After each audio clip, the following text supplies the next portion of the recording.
stories college university profs. What is the most memorable email you've gotten from a student?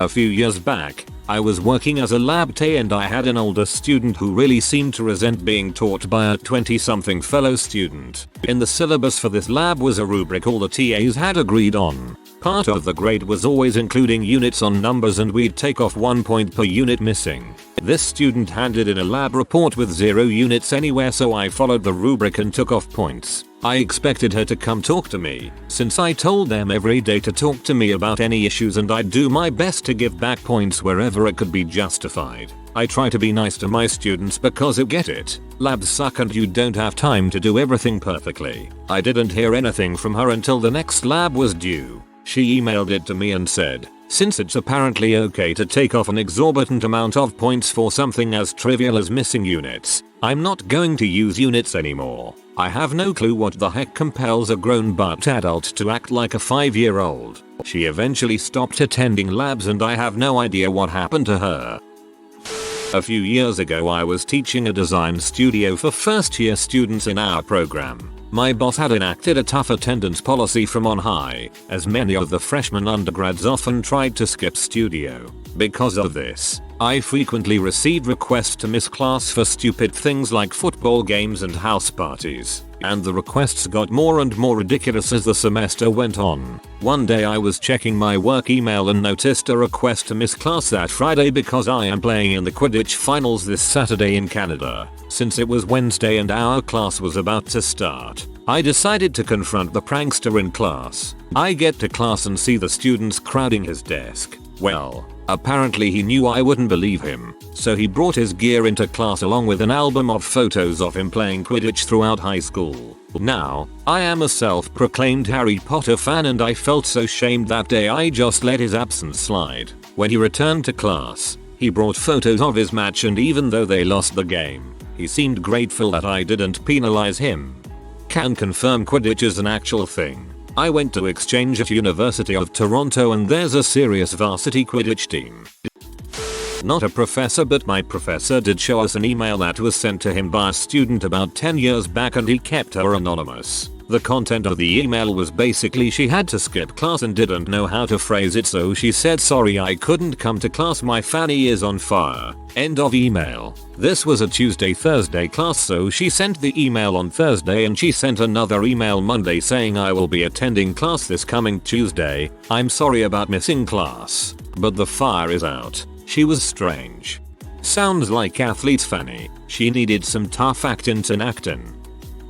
I was a TA for 1 semester in college. If anything, it taught me that I never wanted to be a teacher. When your students are the same age as you, they expect you will quickly cave in, and their excuses sound like they are citing references. That semester I had to fail one girl because she never showed up to the laboratory sessions, which was mandatory. Her excuses started pouring in about 3 weeks before the class ended. Here is her best line. Keep in mind, these are primarily students in the pre-med pre-dental programs. I have my period every week at the time that lab is scheduled, so it's been difficult for me to make it because of heavy menstruation.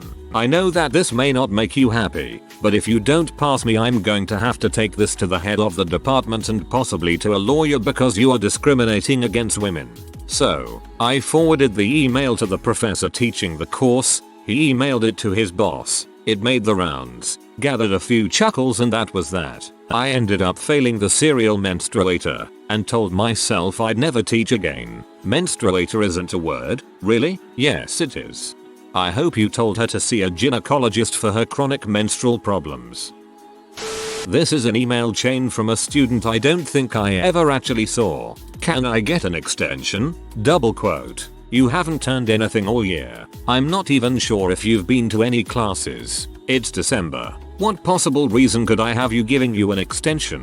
Double quote. I paid for the class, so I deserve the credit for it. You paid for the chance to learn. You chose to not take that chance. I look forward to seeing you next semester. Comma, you paid for the chance to learn. You chose to not take that chance. Freaking brilliant. Freshman composition class. I had a student stop showing up after the first couple weeks of class, but she didn't drop the class. About a week before the last possible drop date towards the middle of the semester, I emailed her telling her that because of how much class and work she had missed, there was now no chance of her being able to pass the class and she needed to drop while she still could. She responded with a long plea to please give her a second chance and swearing she could make up the work. By this point she had missed half the work in the class. I reminded her of the attendance policy that did not allow you to miss more than 3 classes without penalty to your grade and pointed out that she had missed 15 classes, which was a guaranteed F even if she did all the work, but she continued to plead with me well past the last drop date. I would receive an email every 2 or 3 days from her begging for a second chance, telling me that if she failed the class she would be forced to drop out, providing every excuse about how busy she was with work and family and continuing to insist that she was fully capable of making up the work. This went on for 6 weeks. I finally got so fed up with it that my last message to her told her that if she had put as much work into the class as she had to begging for a second chance, she never would have been in this position in the first place. That I was not going to respond to any more messages from her and that she could take it up with the director of composition if she didn't like it, who I had already discussed the issue with and he had my back. She was still on campus next semester, though I knew from the beginning that she was lying about being forced to drop out if she failed my class. The moral of the story: if you start to fall behind in a class, go to the professor straight away. Most professors are willing to work with you if you're upfront about what's going on. Vanishing and then coming back begging for a second chance is not going to put you on any professor's good side.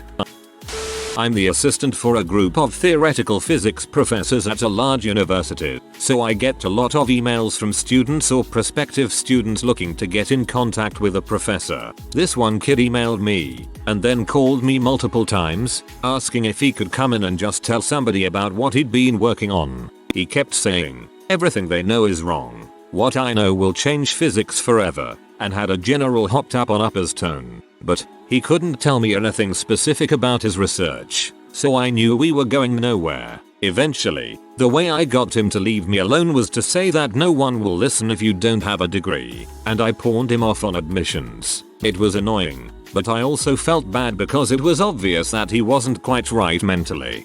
Apparently this sort of thing is quite common. I am a physics librarian and I have heard that some long-serving physics librarians have a crackpot file where they put all the manuscripts from laypeople who are convinced that they have found Einstein's big mistake or whatever and want their magnum opus added to the university library.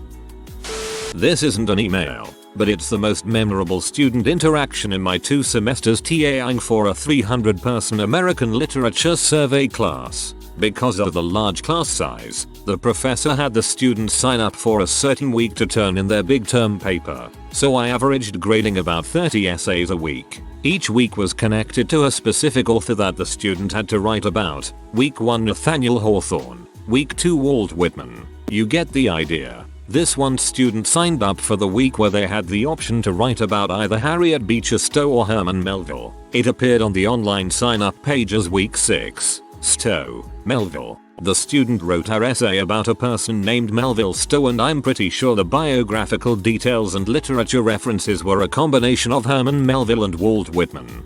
My friend turned in a final term paper on water chestnuts to her zoology class. There's one in every bunch. I was TA for an 80-person class and would proctor exams for my professor. One student would show up 30+ minutes late for every single exam. Then, when time was up, she would be the only student left taking the exam, and when I would try to collect it, I'd get no. I get extra time because I'm a SNAP student. Essentially she had some sort of learning disability, and she was permitted to take the exam in a separate location with extra allotted time if she set it up beforehand. Every time, I would explain this to her, tell her I had places to be, and take her exam away. Before the final, my professor told me she got an email from the girl's mother bitching about me not giving the girl adequate time to take the exams, and my professor told her that SNAP didn't apply, and if she wanted more time, she should show up to the exam on time. The mom apologized and said she'd talk to her daughter. Sure enough, on the day of the final, the girl shows up an hour late to the 3-hour exam and tries that same SNAP crap again. She failed the course with flying colors. She failed the course with flying colors. Oh snap.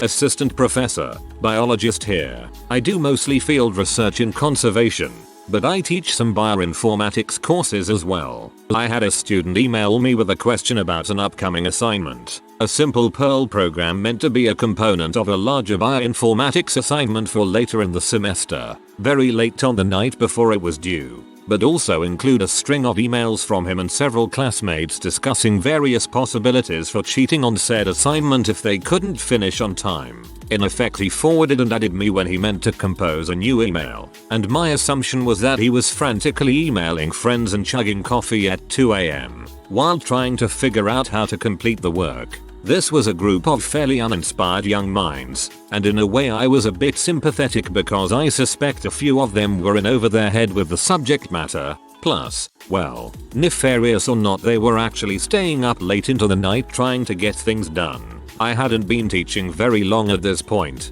I went to graduate school on a research fellowship, so I was never a TA and I was really unsure how to proceed. My university has a pretty hardcore student honor system run by students, and this kind of thing could earn someone a suspension or expulsion. I talked to my wife about it, and she suggested I wait and see if they actually followed through with the cheating before proceeding with any punishment. So, I simply replied to his email as if nothing at all were wrong, and waited. Assignments came in, and all of the guys involved earned pretty dismal grades with no evidence of any wrongdoing. So I'll let it drop without saying anything. I still wonder to this day if any, or all of them noticed the mass forward and spent days crapping their pants over it, and now just think I'm a totally clueless guy who didn't notice. But yeah, that may be the funniest, strangest email I've yet received. Dr wet farts, assistant professor, checks out. Student here. We had to post on a website documents of our writings for critiques, so I accidentally clicked nude pictures and submitted. For a document it would prompt a cancel screen since it takes a few seconds to upload, but due to good internet connection and small file size of the image it was instantaneous. Also the sidebar has a preview of all files uploaded, so by scrolling over it you see a nude picture of a vivacious Asian. My whole class is Asian and the teacher is a female. Also the professor can only delete image files apparently. I upload 20 files just to put the image down at the bottom of the file queue. Then I had to send the awkward email to my professor. She responds and saying it was a mistake, no problem, and applauds my efforts to minimize the situation and had the courage to explain the situation in a formal manner. That teacher sure must be nice. Earlier this semester, a girl at my university made national news when she emailed her professor asking for her absence from the next class to be excused because she was celebrating a religious holiday. The holiday? Beyonce's birthday. Here's the transcript of the email. Good evening, Professor. I would like to inform you that I will not be in class today due to this holiday. On the 4th of September, 1981, the Lord blessed us all with the goddess that is Queen Beyonce Knowles Carter's birthday. Out of respect, I will not be attending class today, the Lord's Day. For any further questions, feel free to contact me. Have a blessed day and remember, Beyonce loves you, so bow down. Apparently the girl meant it as a joke and didn't actually mean to send it but clicked send by accident. Everyone, right now, go turn on the unsent feature in Gmail Labs.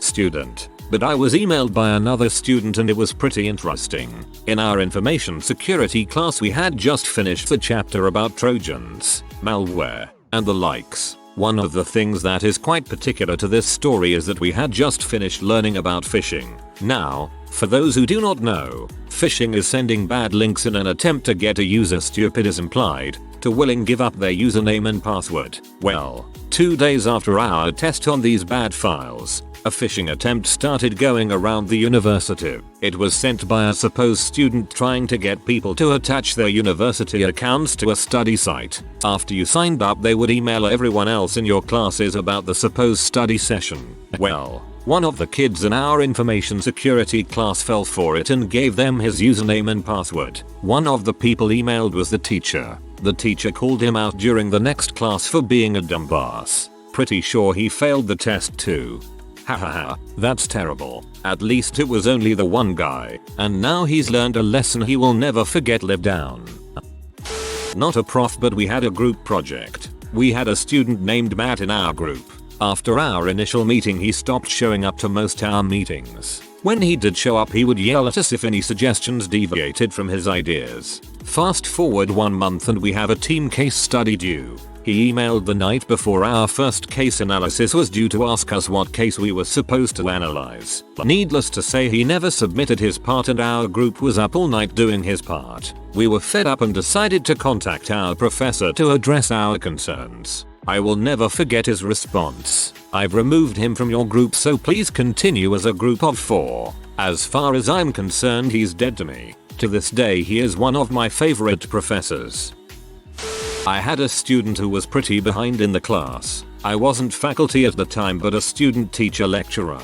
Anyway, in the last week before finals she asked me about extra credit. At that point it was already too late. So she emailed me saying that she would do anything for a few extra credit points. The implication was pretty clear. I wrote her back and nicely repeated that she was too late and just needed to focus on the final. That was the end of it, but I was glad when the semester was over. In case anyone is wondering, yes she was very attractive, but I was in a committed relationship and would also never do anything that unethical. Please increase my grade from a C to a B. I'm on academic probation. And if I don't get a B, I'll be required to withdraw. If I am required to withdraw, my student visa will be revoked. If my student visa is revoked, I will have to return to my home country. If I have to return to my home country, I'll be forced into compulsory military service. If I'm forced into compulsory military service, I'll be sent to a border region Kashmir. If I'm sent to a border region, I'll be killed. And it will be your fault because you didn't give me a B. I struggle to live with the guilt. I am not a prof but I shared a name with one in our huge state school's business college who taught one of those large lecture hall classes. I got the usual I was out and need notes emails, which I kindly redirected to the real prof and disclosed the confusion to both parties. I got an email that I won't forget that was from a student asking for another chance at a test because he was too drunk to remember and had missed too much class up to that point. I emailed the guy back with something along the lines of lols you are so fuba now, to which he never replied. I have always wondered what happened to him. My most outrageous email was from a graduate student who got a 0 on a quiz. The quiz was online and available to the students for a full week. The student simply didn't do it by the deadline. She emailed me saying it wasn't fair that she got a 0 because she forgot to take the quiz. I replied that all her fellow students had managed to remember to do it and I had reminded them in class to do the quiz. Her reply, "You should have sent an email reminder to us." Although I didn't respond to her, my internal response was, "I'm not your mom. Grow up and take responsibility for your actions." I will say, I take an online class, and I do wish that the system would generate a "hey, stupid, the quiz ends in 24 hours and you haven't taken it yet" email. The struggle is real sometimes. My god, people, I do have a reminder set. I'm only at A4 chemistry lab, but I try to take the time to relate to my students for the 3-4 hours I see them every week. I had a student a while back that worked hard, spoke intelligently, participated in class, and clearly had a chemical understanding that rivaled my brightest students. He was well liked by his lab partners, and overall just a good guy. Halfway through the semester, he started slipping in assignments. His quality of work took a nosedive. He started missing assignments, and was visible on the bottom end of an emotional scale in class. In spite of his efforts to hide it, I pulled him aside and let him know that I'd accept any assignments of his as long as he got them done by the end of the year, and if he needed to talk to someone, I was there. He never took me up on the talk, but he got all of his assignments in by the end of the year, and that was that. He sent me an email by the beginning of the next semester explaining the series of relationship and emotional issues that he'd been struggling with for the past few months. He talked about regrets he had for the semester, and then explained how thankful he was to have me as a TA, not because I made a huge impact on his grade, but because I came to help at a low point that helped him break the frustration. He said that life for him never stopped being great, but I helped him make it feel fresh again. It meant a lot. More than that, though, that I was able to help so much. TLDR. Student had rough semester. I cut him a small break. It meant a lot to him at just the right time. Ooh, I like this one. You're a good person. Not a prof, but was a TA for him, and we ended up being buddies after I was no longer a student. He had a girl that blatantly copied an essay. Like, it had that old time typeface from papers written in 1930. He showed everyone in the department. No one had to even read it to know it wasn't hers. Apparently she was also a subpar student at best and was in her 40s getting a degree, most likely for a promotion. No judgment. Just saying the paper wasn't her at all. Ray content. The prof looked and couldn't find it anywhere. So he had no other recourse than to give her a C for the class because he couldn't prove plagiarism. She was P. Kept insisting it was hers even after being confronted with the evidence. And then stalked him for years. She would call his home, email him, telling him she would ruin him and blah blah blah. Even after changing emails and phone numbers. Some people's kids, man.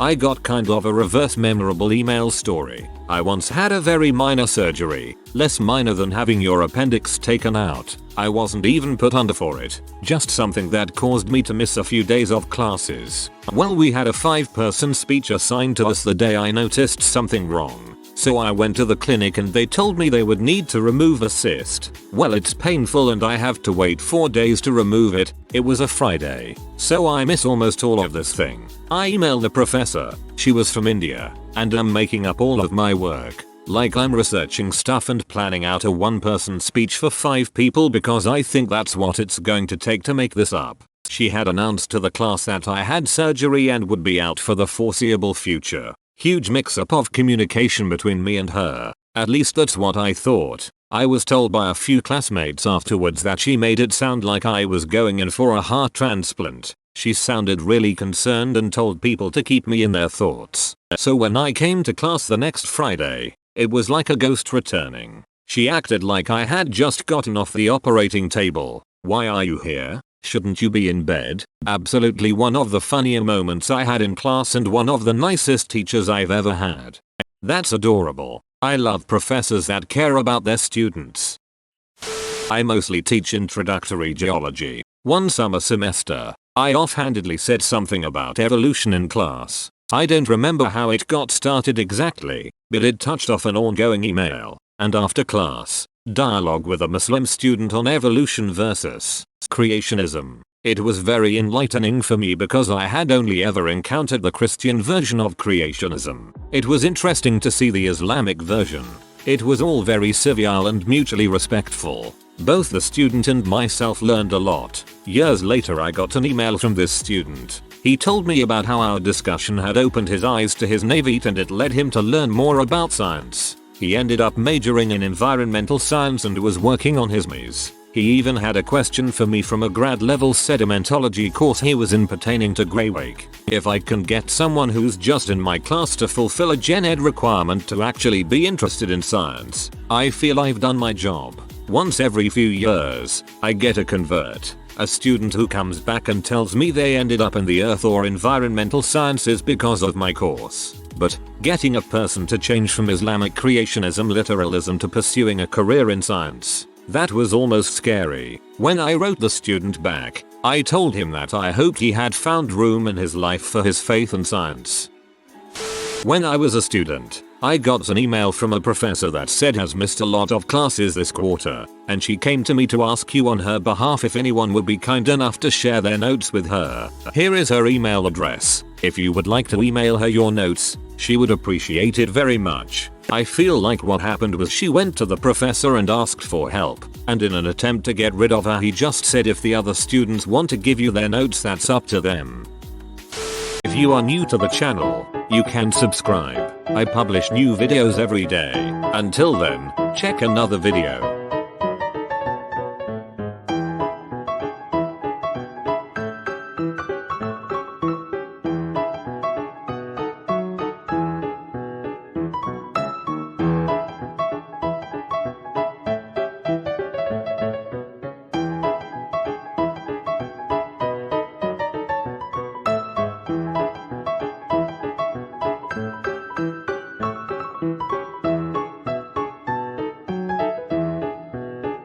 Bye for now.